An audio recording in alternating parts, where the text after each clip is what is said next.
Holland Messi, Haaland Messi, Haaland Messi. हर कोई यही सवाल पूछ रहा है। इंस्टाग्राम का रील्स खोल लो तो यही सवाल, फेसबुक देख लो तो वही सवाल, व्हाट्सएप के अपने फ्रेंड्स ग्रुप पे भी बात करो ना तो लोग यही पूछ रहे कि हालैंड या मेसी कौन बैलन डोर जीतेगा। और एज अ मेसी फैन ना मुझे काफी ज्यादा फ्रस्ट्रेटिंग लग रहा है ये क्वेश्चन। तो मैंने सोचा क्यों ना एक नया वीडियो लेकर आया ही जाए जहां पर मैं बात करूंगा कि क्यों मेसी डिजर्व करते हैं बैलन डोर ओवर हालैंड।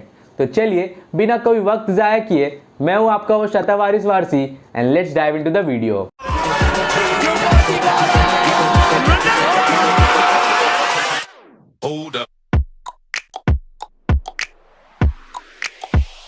टॉपिक में डाइव इन करने से पहले चलिए पहले बात कर लेते कि कौन से प्लेयर्स डिजर्व करते हैं बैलन डोर एंड क्या है बैलन डोर का इस साल के रूल्स। तो जो टॉप 5 प्लेयर्स है बैलन डोर डिजर्व करने के लिए उसमें 5th पर आते हैं मैनचेस्टर सिटी के काफी बेहतरीन मिडफील्डर केविन डी ब्रुयने। 4th पर आते हैं हमारे पास विनीसियस जूनियर जो कि रियल मैड्रिड के साथ काफी बेहतरीन सीजन बिताए हैं। 3rd पर आते हैं हमारे पास किलियन एम्बापे जिनका पीएसजी के साथ उतना अच्छा परफॉर्मेंस रहा नहीं, लेकिन फॉर फ्रांस बंदे ने फीफा वर्ल्ड कप के फाइनल्स तक लेकर आया था फ्रांस को एंड हैट्रिक भी स्कोर किया against Argentina in the finals of the FIFA world cup 2022। Second पर है हमारे पास अर्लिंग हालैंड जिनका परफॉर्मेंस काफी बेहतरीन था मैनचेस्टर सिटी के साथ। एंड फर्स्ट पर आते हैं हमारे पास लियोनेल मेसी जो ऑलरेडी 7 टाइम्स बैलन डोर जीते हुए हैं एंड हाल ही में वर्ल्ड कप भी जीते हैं। अगर बात करें बैलन डोर के रूल्स की तो इस बार बैलन डोर एक सीजन के बेसिस पे दिया जाएगा ना कि कैलेंडर ईयर पे। बैलन डोर 2023 के सेकंड रूल ये कहता है कि टॉप 100 टीम्स के जर्नलिस्ट ही सिर्फ वोट डाल सकते हैं, यानी कि 100 रैंकिंग्स के बाहर जो टीम्स है उनके जर्नलिस्ट पार्टिसिपेट नहीं कर सकते वोटिंग में। एंड जो थर्ड रूल है वो ये कहता है कि इंडिविजुअल परफॉर्मेंस को ज्यादा प्रायोरिटी दिया जाएगा, लेकिन हाँ टीम परफॉर्मेंस भी काफी मायने रखेगा बैलन डोर 2023 के लिए। शुरू करते हैं पहले हालैंड के इंडिविजुअल परफॉर्मेंस से। तो यहां पर हालैंड के इंडिविजुअल परफॉर्मेंस मैनचेस्टर सिटी के साथ देखा जाए तो काफी ज्यादा एक्सेप्शनल रहा है। बंदे ने 35 गोल्स दागे हैं 36 गेम्स में इन प्रीमियर लीग, एक नया रिकॉर्ड बनाया है एंड इनफैक्ट गोल्डन बूट जीते European and best player of the year भी बने प्रीमियर लीग के, यानी कि पीएफए अवार्ड भी जीते हुए हैं। चैंपियंस लीग के परफॉर्मेंस की बात करें तो भाई क्या परफॉर्मेंस दिए हालैंड ने चैंपियंस लीग में भी एंड उनका परफॉर्मेंस देखकर काफी ज्यादा मजा आता था। बंदे ने 12 गोल्स दागे इन 11 गेम्स एंड चैंपियंस लीग के बेस्ट स्कोरर भी बने हैं। इनफैक्ट यंगेस्ट प्लेयर बन चुके हैं चैंपियंस लीग में जिन्होंने 30 गोल्स जल्दी दागे हैं। तो इसी की वजह से उनका परफॉर्मेंस काफी ज्यादा एक्सेप्शनल, काफी ज्यादा ब्रिलियंट रहा है इंडिविजुअल टर्म्स में। अब बात करें फा कप में तो बंदे ने 3 गोल दागे हैं एंड ईएफएल कप में सिर्फ 1। तो इंडिविजुअल परफॉर्मेंस की बात करें कुल मिलाकर तो बंदे ने 53 गेम्स में 52 गोल्स दागे हैं, 9 असिस्ट दिए हैं। तो इसी की वजह से अर्लिंग हालैंड का स्टैंस फॉर द बैलन डोर 2023 काफी ज्यादा बढ़ गया है। अब बात करें अगर हालैंड के ड्रॉबैक्स की तो बंदा उतना ज्यादा इफेक्टिव नहीं था बिग गेम्स में। लाइक मैनचेस्टर सिटी 2 फाइनल्स खेला ट्रेबल जीतने के लिए, उस दोनों ही फाइनल्स में अर्लिंग हालैंड का कंट्रीब्यूशन कुछ था ही नहीं, उतना ज्यादा नहीं था क्योंकि बंदे ने गोल भी स्कोर नहीं कर पाया। बिग मैचेस में स्टेप अप नहीं कर पाए। चैंपियंस लीग में जो आखिर के मैचेस से सेमीफाइनल्स फाइनल्स में उतना ज्यादा अच्छा परफॉर्मेंस नहीं दे पाए एंड इनफैक्ट गोल्स भी काफी ज्यादा कम थे या इनफैक्ट 0 नल वॉइड थे। नॉर्वे के साथ अर्लिंग हालैंड ने उतना अच्छा परफॉर्मेंस नहीं दे पाया।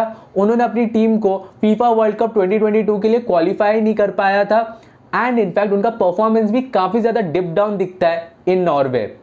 एंड अगर बात करें अर्लिंग हालैंड की individual performance on the pitch पे तो उनको असिस्टेंट चाहिए होता है अपने players like midfielders like Kevin De ब्रुयने, Rodri, Bernardo Silva की तरफ से, तभी अर्लिंग हालैंड मैच में नजर आते हैं। यानी कि वो अकेले इंडिविजुअल परफॉर्मेंस क्रिएट कुछ नहीं कर पाते, ब्रिलियंट मोमेंट्स उतने ज्यादा क्रिएट नहीं कर पाते जितना उनके कॉम्पिटिटर लियोनेल मेसी कर पाते हैं।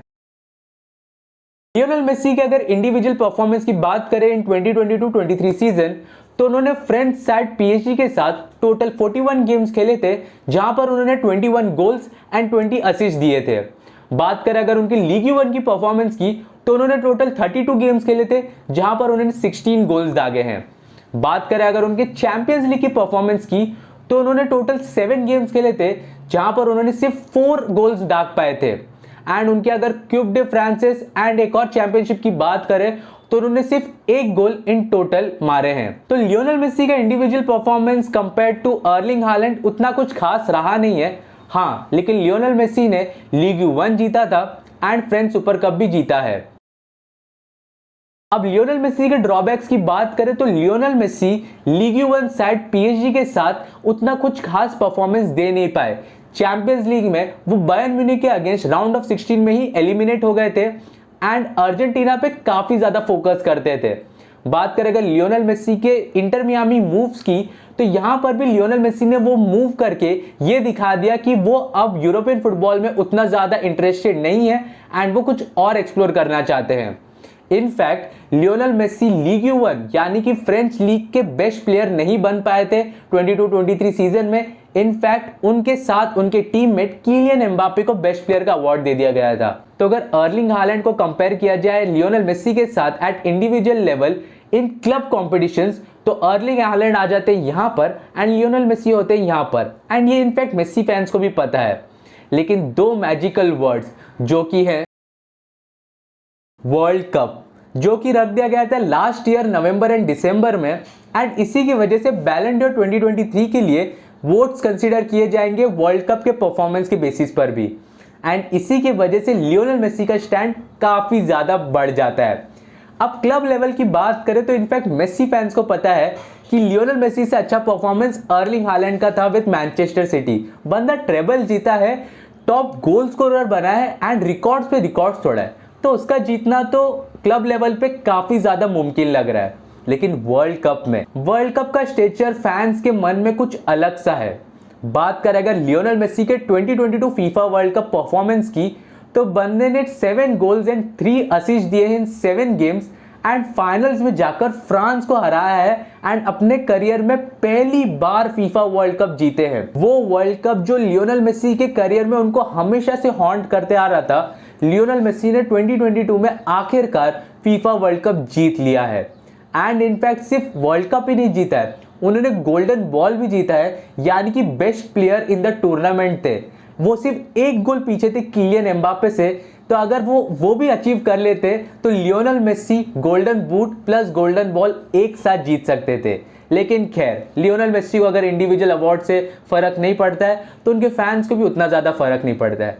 अब ये थोड़ी बहुत बात झूठ है, लेकिन फिर भी उनका परफॉर्मेंस काफी बेहतरीन था फीफा वर्ल्ड कप में। अब लोग अक्सर कहते हैं कि अच्छी बातें लोग जल्दी भूल जाते हैं, लेकिन मेसी का जो वो मोमेंट था वर्ल्ड कप जीतने वाला, दीज फोटोज, वो काफी ज्यादा एक्सेप्शनल थे एंड उनको देखकर हर एक मेसी फैन और इनफैक्ट फुटबॉल फैन और इनफैक्ट न्यूट्रल फैन जो कि फुटबॉल को कभी देखे तक नहीं है, वो फोटो देखकर कुछ अलग सा महसूस होता है। एंड इसी के वजह से लियोनेल मेसी का जो स्टैंड है बैलन डॉर के लिए वो काफी ज्यादा बढ़ जाता है। अब अर्लिंग हालैंड और लियोनेल मेसी क्लब लेवल पर तो यहां पर थे, यहां पर मेसी थे, यहां पर हालैंड, लेकिन जब वर्ल्ड कप की बात आती है ना, तो लियोनेल मेसी पहुंच जाते यहां पर और अर्लिंग हालैंड रह जाते यहां पर, क्योंकि अर्लिंग हालैंड ने नॉर्वे के साथ उनको क्वालिफाई तक नहीं कर पाया था फीफा वर्ल्ड कप 2022 के लिए एंड उनके परफॉर्मेंस नॉर्वे के साथ उतने खास कुछ रहते नहीं। इसी के वजह से मेसी डिजर्व करते हैं बैलन डॉर 2023। तो इसी के साथ समाप्त होता है हमारा आज का एपिसोड। आपको क्या लगता है, मेसी या हालैंड में कौन बैलन डॉर जीतना चाहिए? Do let me know in the comment section. तो अगर आपको ये वीडियो पसंद आया है, चैनल को सब्सक्राइब करना मत भूलना, hit the notification bell too, और हाँ, हमारे social media pages like Twitter and Instagram को फॉलो करना मत भूलना। तो मैं मिलता हूँ आपसे अगले वीडियो में, तब तक के लिए एंजॉय फुटबॉल।